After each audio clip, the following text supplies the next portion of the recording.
Hello and welcome to this edition of Citrus Insights. I'm delighted to be talking to James Hincks today. James is the co-founder and MD for Jack Charles Estate Agents. I think first office in Tunbridge and now growing with presence right throughout the Southeast. And I love it not just because I really enjoy conversations with James. For those of you that watch some of our videos, we actually spoke to James a couple of years ago, I think it was now, but also because it's on the subject of house prices. And we all love talking about house prices and what they're doing, particularly when they're going up most often. So for those that don't know James, his background, very early days, I was really interested to see fine establishments of Selfridges and Harrods before going into estate agency, actually, at a very young age, where he's obviously continued. So James, I know how busy you are, which is a great thing, but thank you so much for finding the time to join me today. No, you're welcome. No, you're very welcome. Good to see you.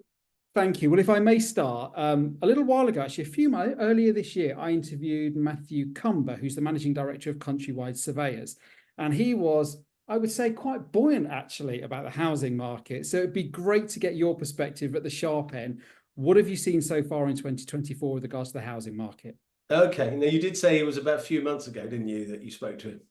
You're right. Yes. Yeah. Okay. Well, there's one point there. The market's been good this year. I think if we look back to November last year, we started to see signs of improvement. There was talk about rates coming down back then. There has been all year, and it flowed through into December. So we were expecting the year to be good anyway. January was its typical, let's get ready. February was exactly what it should be in a good market. March and April were phenomenal for us. We were back up to the levels we were doing sort of back end of 22. So it was showing good signs. And then May came. I think I would like to wave very quickly goodbye to May. There was a lack of supply, there was a lack of demand. I think a lot of people, excuse the siren, a lot of people were they were anticipating a rate cut. It never came. It wasn't going to come. And I think people just put their plans on hold. And so it's been a good year. It's been a lull in May, and that's continued probably for the first 2 to 3 weeks in June. This week, I'm delighted to say that this week's been back how it was in February. So it's showing signs that confidence coming back again. Obviously, we've got the election next week. And we know, well, we don't know, but we have a good idea that rates are going to come down, and that's going to fuel the market. So we're quite excited about the latter part of the year. But yeah, no, it's been good, but rocky.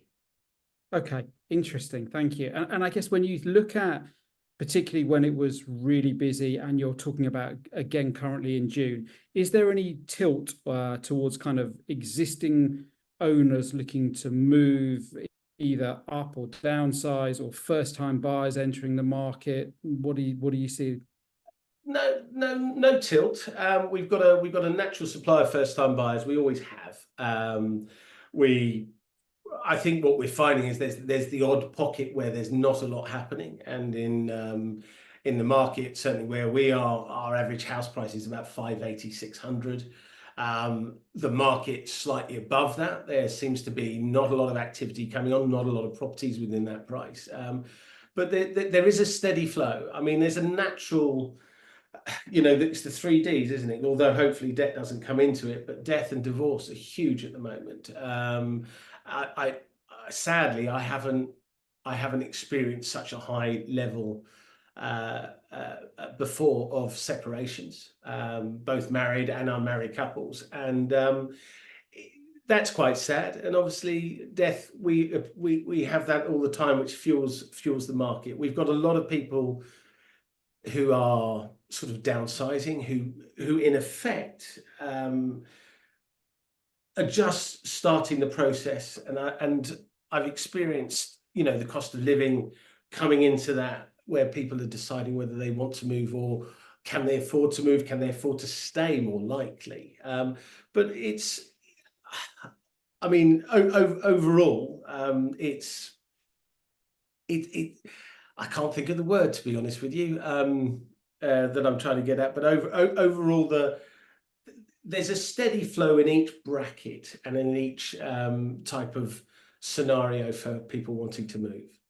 Okay, thank you. It's interesting, isn't it? Because you talk about the average house price, and I think when you speak to first-time buyers, you get met with that, well, is it the right time now? Interest rates are clearly a lot higher than they were a couple of years ago. Therefore, affordability is more challenged. Lenders are trying to kind of react to that in terms of, the financing that's available. But I think there's still plenty. I don't know if you find this, you still speak to plenty of first-time buyers who are a little bit nervous about making that decision. It's like, oh, should we look for our dream home? Is it the right time? Is it the wrong time? Are we going to suddenly find ourselves with negative equity? Are you still finding a lot of those conversations? Yeah, we are. And I think we always will do. I think it's it's a massive step. I mean, I don't know if you remember when you bought your first house. I remember when I bought mine. It was a huge step, and I was paying massive rent in London, and yet it still scared the life out of me, thinking I'm going to have to get a big mortgage. I've got this noose around my neck, and then travel and everything. So I think there's always a slight air of concern. I think over the last couple of years when rates were really low, I think it was out the window. People were like, yes, I can borrow whatever. And it's quite cheap to do so. So it was quite an exciting prospect. But as it gets tougher, you do tend to find there's people who are a bit more cautious.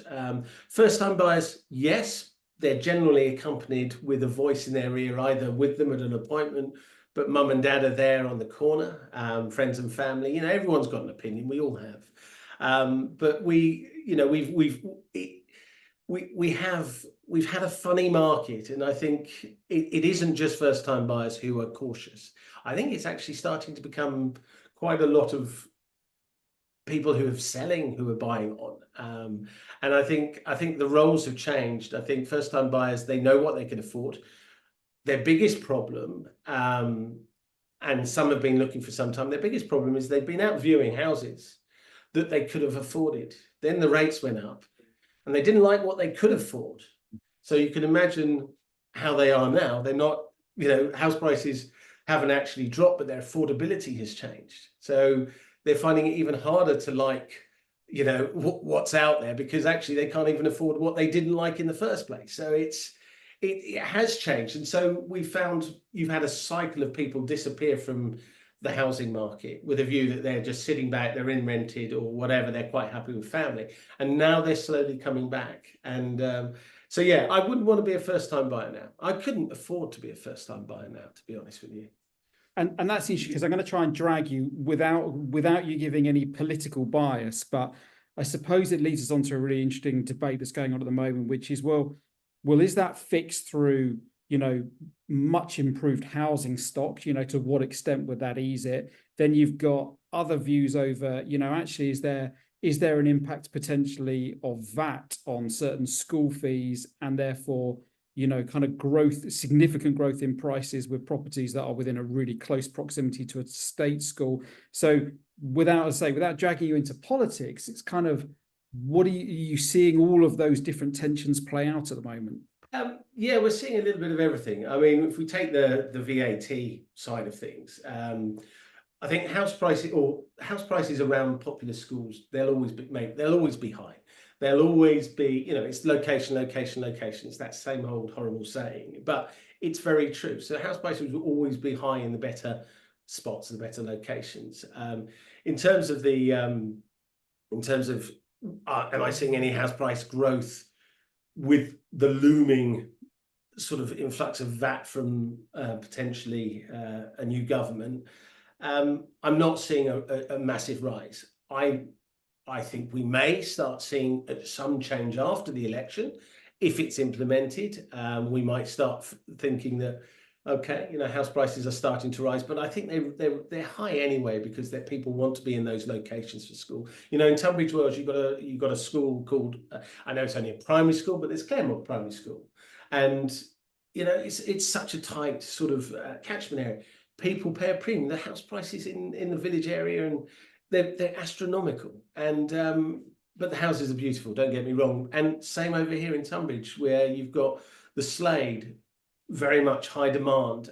People want to be in there. You have to be in a really quarter-mile radius. That won't change. I think the flip side will come for those that have children at private school now, and they're thinking about moving. And I think the impact is going to affect them greater because their affordability is going to be stretched.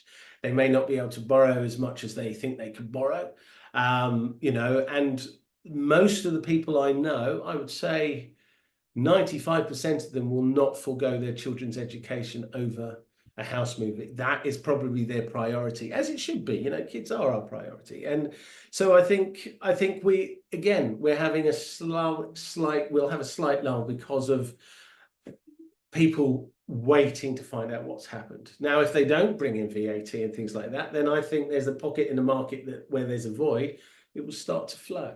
And I think we'll have a fully flowing market in every price range, rather than just up to about sort of 700,000, then a void between that and 1 million, and then upwards we go. So I hope that sort of answers some of that.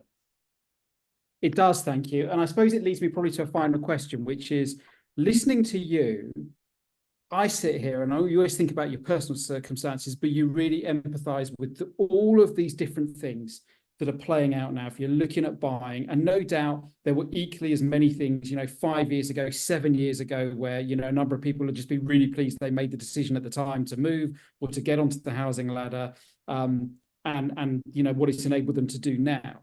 There seems to be even more decisions now. So if I am somebody who's looking to purchase somewhere now, whether it's somewhere new or a first-time buyer, can you share with me your top 3 tips? What should I be doing to give me the best chance to be able to purchase my dream home? Well, the first one has to be, you've got to come and see me, really, haven't you? Obviously. But no, I think get prepared. As a first-time buyer, well, it doesn't matter whether you're first-time buyer, whoever you are, get prepared. Get your house in order. Make sure you can afford to do what you say you can do. So go and get your advice. Before you even go out looking, get your advice, know how much your affordability is, then beg, borrow and steal from the bank of mum and dad or granny, and get as much as you can together so you know that is where you're at. Secondly, keep an open mind. I think the most important thing I learned when you're buying your first home is, don't have a tunnel vision to say, I want my little 2-bedroom Victorian house, 2 up, 2 down. Keep your options open, because it's likely you're going to buy something you never set out to buy. I bought a 1970s, very nice mock Georgian house. I wanted a Victorian cottage with an inglenook fireplace. So I know firsthand that you just need to have an open mind. But I would not have viewed the house that I bought if the agent, who was brilliant at the time, hadn't have suggested it. I phoned up about a cottage. She said, I know what you're telling me, but I've got this. Go and have a look at it. Trust me, it's a 3-bed semi. You're looking at 2.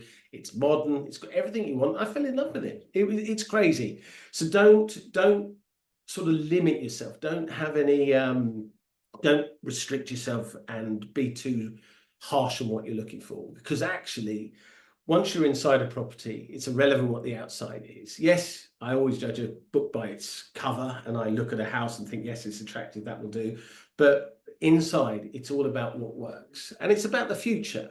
And if I was a first-time buyer now, and if I just hop to my current marriage, I was 2 years into my marriage.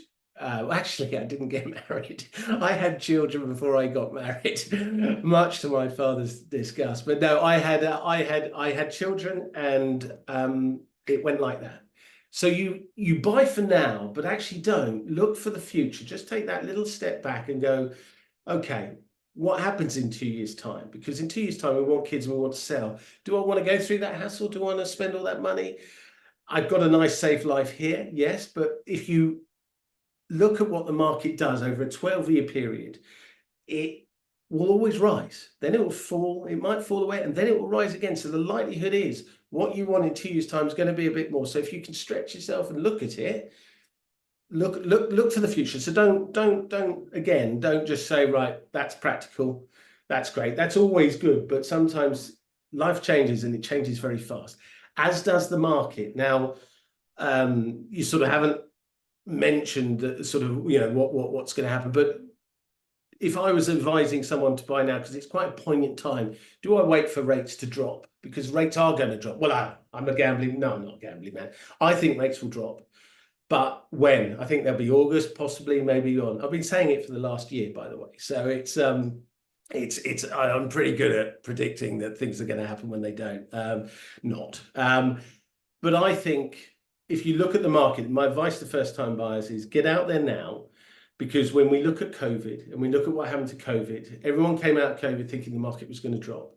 They then had that lull, and we had historically low interest rates, and I think they went down even more after COVID. I might be wrong, I'm not 100% sure.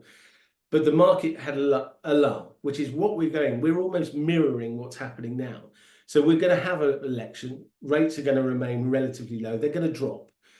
The market's going to get a bit excited, and then it will pan out and we go into our end of year season. Come February, back in 2021, after COVID, we went boom. We literally hit February, and house prices rose by probably 15%, sometimes more, some a little bit less. If you don't buy now, you might find that actually, again, back to the old stage, you may not be able to afford what you could have afforded, because house prices might be just getting away a little bit more. Yes, you might be able to borrow a bit more, but equally, house prices are up there. I prefer to buy a great house at a great price now and then reduce my rate in 2 years' time, and save a bit of money there than I would do wanting to pay another £50,000 on a house because I waited for interest rates to be a little bit cheaper. So my advice is jump in now. But my top tips, really, don't restrict yourself. Do your homework before you go out there, and talk to an agent. Don't just sit back and wait for them to talk to you. I'm not saying agents are all the same, but many agents will not phone you. They will wait for you. They rely too much on the Rightmove and the portals. The biggest bit of advice, if you're searching, we have I guess our buyer is a seasonal sofa surfer. Gone are the days they walk into our offices and they sort of say, can I register? And we take our details and give them our card and things. Everything's done online. In actual fact, they won't contact us. So if you are house hunting, bear in mind, 99.9% of agents, I would say, are on Rightmove. Very few, and there are very few will be on all the portals. So some people go, no, I do Zoopla, no, I do On the Market. We're on all three, but not all agents are. So bear in mind, Rightmove will have 99.9% of the buyers. Get yourself set up on Rightmove. Get the properties that get set up a search on Rightmove, a 24-hour search. Keep your eye on Zoopla and On the Market, but if you're not on Rightmove, then you're going to miss quite a lot of the things that go on. Set that up, get yourself prepared, and then get to know an agent that deals in the type of property you're looking to buy, and stick with them. Make yourself known to them, because the more you talk to them, the more they're going to think of you, the more they're going to start going, oh, I'll talk to John down the road. Yeah, of course, John, just get him off the phone. I need to sell him something. So you just want to just create that relationship. People don't do that now because the internet has taken that personal service away. It's disappeared. We want it. It's hard to get it because actually it's only sometimes our listings that bring you in that enable us to get your information to keep you up to date. So talk to an agent that you can trust and that deals in the type of property you're looking for, and just keep your eyes open yourself. It's hard work being a first-time buyer now, and I think a lot of agents are lazy. And all I would say is they will wait for you to come through or for the inquiry to come through. You can't, as an agency, we can't. We have to get out there and start phoning people. But everything's a click of a button. So by the time we've put something on, you've got it in your inbox. It's there. And it takes that personal element away. But you want to be one step ahead of them. You want to be talking to an agent who is just about to put something on the market or is just about to list something. And maybe the better relationship that you have with that agent, you can get through the door quicker. Wow, James, thank you so much. That's all right. I think, it is quite a daunting prospect, and just to listen to you and to hear the tips and to hear the guidance, I think is just really reassuring for people, and to go away with some things they can definitely put in place when they start thinking about the journey they're going to go on for their perfect home. And as you say, that whole point around, yes, it needs to look lovely from the outside, but you've got to live in it. So make it work for you and your future. So thank you so much. I could probably spend even more time talking to you today, but we're timed out. So James, thank you very much. Much appreciated. We hope to see you again soon. And that's it for today. So a huge thank you again to James Hincks, co-founder and MD of Jack Charles Estate Agency. Thank you so much for watching, and I look forward to seeing you all again soon. Take care and bye for now.